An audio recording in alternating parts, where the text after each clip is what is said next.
জানিয়ে দিব এই মুহূর্তে আমাদের হাতে এসেছে গুরুত্বপূর্ণ আপডেট সংবাদের শিরোনাম। শুরুতেই থাকছে নূরকে বিদেশে পাঠানোর নির্দেশ প্রধান উপদেষ্টার। এদিকে রাজশাহীতে বিএনপির দু গ্রুপের রক্তক্ষয়ী সংঘর্ষ ১৪৪ ধারা জারি। আরও জানাবো শেখ হাসিনা দেশ থেকে পালালেও শয়তানি ছাড়েনি বলছে বিএনপি নেতা ফখরুল। এদিকে সরকারি চাল বিক্রির অভিযোগে বিএনপি নেতা গ্রেপ্তার। সব শেষে জানিয়ে দিব রাজসাক্ষীর জবানবন্দি, শেখ হাসিনা ও আসাদুজ্জামানের নির্দেশে জুলাই গণহত্যা। এতক্ষণ শুনছিলেন হাতে থাকা আপডেট সংবাদের শিরোনাম, এবারে বিস্তারিত। তবে তার আগে অনুরোধ রইল ভিডিওটিতে একটি লাইক এবং কমেন্ট করে জানিয়ে দিন ভিডিও সম্পর্কে আপনার মূল্যবান মতামত। আরও জানিয়ে দিন ভিডিওটি কোথা থেকে দেখছেন বা কোন জেলা থেকে দেখছেন। বিপি নূরকে বিদেশে পাঠানোর নির্দেশ প্রধান উপদেষ্টার। গণ অধিকার পরিষদের সভাপতি নুরুল হক নূরের সুচিকিৎসার জন্য বিদেশে পাঠানোর নির্দেশ দিয়েছেন প্রধান উপদেষ্টা ডক্টর মোহাম্মদ ইউনূস। মঙ্গলবার রাষ্ট্রীয় অতিথি ভবন যমুনায় প্রধান উপদেষ্টার সঙ্গে সাক্ষাৎ করেন নূরের সহধর্মিণী মরিয়া আক্তার। গণ অধিকার পরিষদের সাধারণ সম্পাদক রাশেদ খান ও সিনিয়র যুগ্ম সাধারণ সম্পাদক হাসান আল মামুন। নুরুল হকের শারীরিক অবস্থার বিষয়ে কথা বলতে গিয়ে কান্নায় ভেঙে পড়েন মারিয়া আক্তার। তিনি জানান নূরের মস্তিষ্কে রক্তক্ষরণ হয়েছে, নাকের হাড় ভেঙেছে, তিনি চোয়ালে ও মেরুদণ্ডে আঘাত পেয়েছেন। চিকিৎসার জন্য নূরকে বিদেশে নেওয়ার প্রয়োজন বলে জানান তার স্ত্রী মারিয়া আক্তার। এ সময় তাৎক্ষণিকভাবে সুচিকিৎসার জন্য নূরকে বিদেশ পাঠাতে স্বাস্থ্য মন্ত্রণালয়কে নির্দেশ দেন প্রধান উপদেষ্টা। তিনি বলেন, এই ঘটনায় আমরা সবাই স্তম্ভিত। তার সুচিকিৎসায় আমরা সব ধরনের ব্যবস্থা নিয়েছি। এ ঘটনায় বিচার বিভাগীয় তদন্ত চলছে। এ সময় আইন উপদেষ্টা আসিফ নজরুল, পরিবেশ উপদেষ্টা রিজওয়ানা হাসান ও গৃহায়ন ও গণপূর্ত উপদেষ্টা আদিলুর রহমান খান উপস্থিত ছিলেন। রাজশাহীতে বিএনপির দু গ্রুপের রক্তক্ষয়ী সংঘর্ষ ১৪৪ ধারা জারি। রাজশাহীর গোদাগাড়ীতে বিএনপির দু গ্রুপে একই স্থানে দলের প্রতিষ্ঠা বার্ষিকী উদযাপনকে কেন্দ্র করে সংঘর্ষের জেরে পৌর এলাকায় ১৪৪ ধারা জারি করেছে উপজেলা প্রশাসন।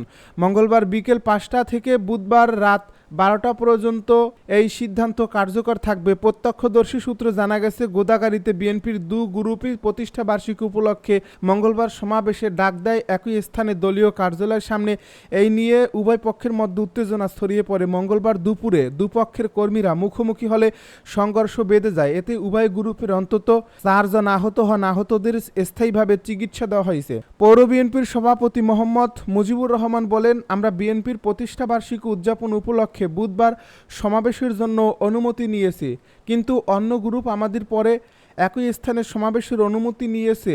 একই স্থানে প্রতিষ্ঠা বার্ষিকী কর্মসূচিকে কেন্দ্র করে এই সংঘর্ষের ঘটনা ঘটেছে। অন্যদিকে পৌর বিএনপির সাবেক সিনিয়র সহসভাপতি গোলাম কিবরিয়া রুল বলেন, বিএনপির প্রতিষ্ঠা বার্ষিকী পালনের জন্য বিএনপির কার্যালয়ের সামনে সমাবেশের অনুমতি নেওয়া হয়।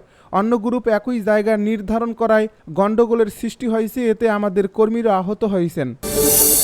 শেখ হাসিনা দেশ থেকে পালালেও শয়তানি ছাড়েনি বলছে বিএনপি নেতা ফখরুল। ছাত্র আন্দোলনের মুখে শেখ হাসিনা দেশ থেকে পালালেও শয়তানি ছাড়েননি বলে মন্তব্য করেছেন বিএনপির মহাসচিব মির্জা ফখরুল ইসলাম আলমগীর। মঙ্গলবার রাজধানীর উত্তরায় বিএনপির স্বেচ্ছায় খাল পরিচ্ছন্নতা কর্মসূচির আগে আয়োজিত সমাবেশে তিনি এসব কথা বলেন। নেতাকর্মীদের শহীদ জিয়ার আদর্শ ধারণ করে রাজনীতি করার আহ্বান জানিয়ে বিএনপি মহাসচিব বলেন, আওয়ামী লীগের মতো চাটার দলে পরিণত হওয়া যাবে না, তাহলে বিএনপিকেও মানুষ ভালোবাসবে না।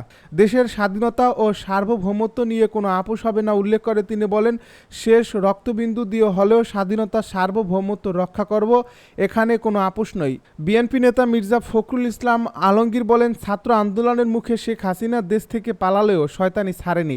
ভারতে গিয়ে সে আবার শয়তানি শুরু করেছে। ওইখানে বসে আওয়ামী লীগ ছাত্রলীগকে উস্কাই দিয়ে বলে, তোমরা গোলমাল করো, মিছিল করো, মারামারি করো, নেতাদেরকে মারো। যদি আপনাদের কারোর উপরে কোনো হাত পড়ে আওয়ামী লীগের সেই হাত আপনারা ভেঙে দেবেন। দেশের রাজনীতি নিয়ে কথা বলতে গিয়ে তিনি বলেন, ডক্টর ইউনূসের রাজনীতি করার ইচ্ছা নেই, তিনি দেশে শান্তি ফিরিয়ে আনার চেষ্টা করছেন। আর আগে শেখ হাসিনার হাতে সবকিছু থাকলেও আগামী দিনে ক্ষমতার ভারসাম্য আনবে বিএনপি। বিএনপি নেতাকর্মীরা আইনের প্রতি শ্রদ্ধাশীল জানিয়ে তিনি আরও বলেন, আইন আইনের মতোই চলবে। সরকারি চাল বিক্রির অভিযোগে বিএনপি নেতা গ্রেপ্তার। নোয়াখালীতে সরকারি খাদ্য বান্ধব কর্মসূচির চাল খোলা বাজারে বিক্রির অভিযোগে এক বিএনপি নেতাকে গ্রেপ্তার করেছে পুলিশ। মঙ্গলবার বেলা 11টায় উপজেলার দিকে উপজেলার কবিরহাট পৌরসভার ৯ নম্বর ওয়ার্ডের ঘোষবাগ এলাকা থেকে তাকে গ্রেপ্তার করা হয়। গ্রেপ্তার ওজি উল্লাহ কবিরহাট উপজেলা বিএনপির সাবেক যুগ্ম আহ্বায়ক এবং ধানসিঁড়ি ইউনিয়নের ৪ নম্বর ওয়ার্ডের জগনান্দ গ্রামের মৃত দুধা মিয়ার ছেলে। তার বিরুদ্ধে ধানসিঁড়ি ইউনিয়নের সরকারি চাল বিক্রির অভিযোগ রয়েছে। তিনি ১৫ টাকা কেজি দরে এসব চাল স্থানীয় একটি বাজারে বিক্রি করেছিলেন। পুলিশ ও স্থানীয় সূত্রে জানা গেছে, গত ৫ আগস্ট ফ্যাসিস্ট এই সরকার পতনের পর উপজেলার ধানসিঁড়ি ইউনিয়নের খাদ্যবান্ধব কর্মসূচির চালের ডিলার নেন বিএনপি নেতা ওজিউল্লাহ। এরপর থেকে স্থানীয় লোকজন তার বিরুদ্ধে কর্মসূচির চাল বিতরণে অনিয়মের অভিযোগ তোলেন। রাজসাক্ষীর জবানবন্দি, শেখ হাসিনা ও আসাদুজ্জামানের নির্দেশে জুলাই গণহত্যা। বৈষম্য বিরোধী ছাত্র আন্দোলন দমনে সরাসরি লেথাল উইপন ব্যবহার করার নির্দেশ দিয়েছিলেন তৎকালীন প্রধানমন্ত্রী শেখ হাসিনা।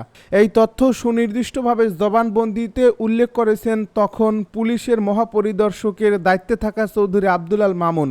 জবানবন্দিতে চৌধুরী আবদুল্লাহ আল মামুন আরও বলেছেন, তৎকালীন স্বরাষ্ট্রমন্ত্রী আসাদুজ্জামান খানের মাধ্যমে গত বছরের 18 জুলাই শেখ হাসিনার ওই নির্দেশনা পেয়েছিলেন তিনি। সেদিন থেকেই বৈষম্য বিরোধী ছাত্র আন্দোলন দমনে মরণাস্ত্র ব্যবহার শুরু হয়েছিল। শেখ হাসিনা ও আসাদুজ্জামান খানের নির্দেশে গণহত্যা সংঘটিত হয়েছে। আন্তর্জাতিক অপরাধ ট্রাইব্যুনাল একে গতকাল মঙ্গলবার জবানবন্দি দিয়েছেন চৌধুরী আবদুল্লাহ আল মামুন। মানবতা বিরোধী অপরাধের বিচারে দেশে আন্তর্জাতিক অপরাধ ট্রাইব্যুনাল গঠনের পর এই প্রথম কোনো আসামি অপরাধ স্বীকার করে অ্যাপ্রুভার হিসেবে জবানবন্দি দিলেন। গণ অভ্যুত্থানের সময় সংঘটিত মানবতা বিরোধী অপরাধের একটি মামলায় শেখ হাসিনা ও আসাদুজ্জামান খানের সঙ্গে চৌধুরী আবদুল্লাহ আল মামুনকেও আসামি করা হয়। গত 10 জুলাই তিনি এই মামলায় দোষ স্বীকার করে নিয়ে অ্যাপ্রুভার হওয়ার আবেদন করেন ট্রাইব্যুনালে। তার আবেদন সেদিনই মঞ্জুর করা হয়। তবে অ্যাপ্রুভার হিসেবে জবানবন্দি দিলেন গতকাল। তিনি সহ এই মামলায় এখন পর্যন্ত ৩৬ জন সাক্ষী জবানবন্দি দিলেন।